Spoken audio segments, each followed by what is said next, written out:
Societies that deal with a violent past can fall in two very difficult traps. One is the trap of impunity, not touching the past at all.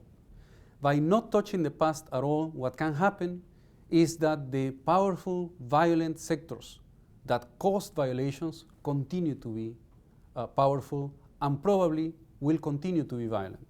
Another extreme and another danger is the possibility of pure revenge. You need to make sure that peace, however difficult to reach, needs to be stable and lasting, and this can only be achieved by addressing the demands of justice and the demands of reconciliation among members of societies that have been affected by war and by humanitarian disaster.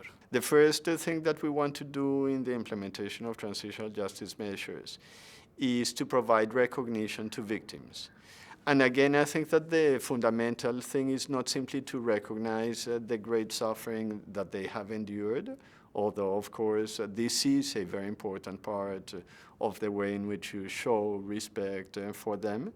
The fundamental type of recognition that, at least in my experience, victims are looking for is precisely the recognition as equal citizens, as people who bear rights and that can act on the rights that they have. It is trying to re-establish dignity for those community members and a sense of what is right and what is wrong in its most bare form, which by virtue of what has happened has been so turned on its head that the worst kind of behaviour has become normalised. I think it also can help to strengthen institutions, to help to begin to remake institutions, either through the exercise of the courts, which failed people for many years oftentimes, or through actually the reform of those institutions as well as part of transitional justice. And I think it can help people to think about what it means when you live in a place full of injustice. It's essential to really wrestle with the past. It's essential to confront the past. It's essential to have the truth about the past. So I see transitional justice as a way to address the past so that one can have a future.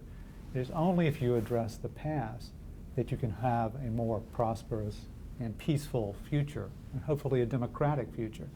If you simply try to cover the past, if you don't have accountability, if you don't have truth, then you're much, much more likely to simply repeat those conflicts.